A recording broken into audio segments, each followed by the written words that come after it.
महाराष्ट्र में महाविकास अघाड़ी के seat sharing को लेकर एक तरफ विवाद सुलझने का दावा किया गया है, तो वहीं दूसरी तरफ कांग्रेस में ही इस पर कलह शुरू हो गई है। कहा जा रहा है कि मुंबई और विदर्भ की मजबूत सीट उद्धव को दिए जाने से राहुल कांग्रेसियों पर ही नाराज हो गए। 25 अक्टूबर को कांग्रेस इलेक्शन कमेटी की बैठक में राहुल ने नाराजगी भी जाहिर की थी। मीडिया रिपोर्ट्स के मुताबिक राहुल का कहना था कि जिन सीटों पर हम मजबूत थे उन्हें उद्धव ठाकरे गुट को इसलिए दे दिया गया क्योंकि कुछ लोग अपने बेटे बेटियों को टिकट दिलाना चाह रहे थे। कहा जा रहा है कि मुंबई की बांद्रा पूर्व, नासिक मध्य, रामटेक और अमरावती की सीट शिवसेना यूबीटी को दिए जाने से राहुल ने नाराजगी जाहिर की। राहुल का कहना था कि इन सीटों पर 2019 में कांग्रेस का प्रदर्शन बेहतरीन था, फिर भी हमने इसे शिवसेना यूबीटी को क्यों दे दिया। बता दें कि बांद्रा पूर्व सीट पर कांग्रेस ने 2019 में जीत दर्ज की थी। नासिक मध्य में कांग्रेस दूसरे नंबर पर रही थी। रामटेक सीट पर पिछली बार निर्दलीय उम्मीदवार ने जीत हासिल की थी। यहाँ से शिवसेना चुनाव ही नहीं लड़ी थी। इसके बावजूद इस बार ये सीट शिवसेना यूबीटी को दे दी गई है। हालांकि इनमें से 1-2 सीटों पर कहा जा रहा है कि शिवसेना अपना दावा छोड़ सकती है। संजय राउत ने हाल ही में इसके संकेत भी दिए थे। हाईकमान महाराष्ट्र के नेताओं से इस बात के लिए भी नाराज है कि जब शुरुआत में शिवसेना, उद्धव गुट और एनसीपी शरद गुट कांग्रेस को ज्यादा सीटें देने को तैयार थी, तो फिर बाद में बराबर बराबर का बंटवारा क्यों हुआ। कहा जा रहा है कि नाराज राहुल बीच में ही कांग्रेस इलेक्शन कमेटी की बैठक छोड़कर चले गए। हालांकि बैठक इसके बाद भी 1 घंटे तक चलती रही।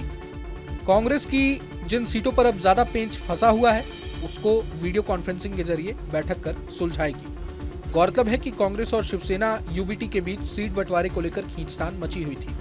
कहा जा रहा था कि करीब 20-25 सीटों पर कांग्रेस के नाना पटोले और शिवसेना उद्धव गुट के संजय राउत पीछे हटने को तैयार नहीं थे।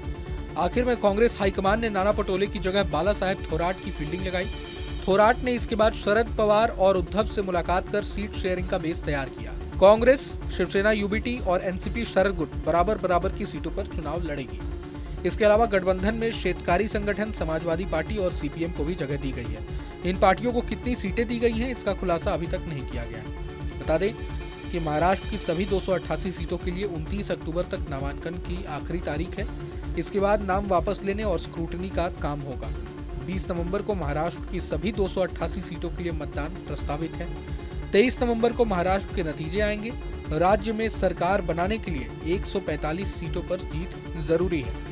इस बार महायुति का मुकाबला महाविकास अघाड़ी से है।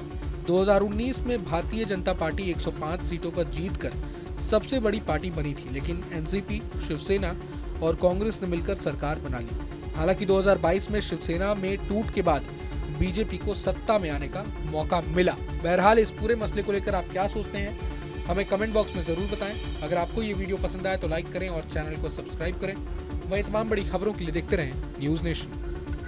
न्यूज नेशन अब व्हाट्सएप पर खबरों के ताजा अपडेट के लिए न्यूज नेशन के इस क्यूआर कोड को स्कैन करें।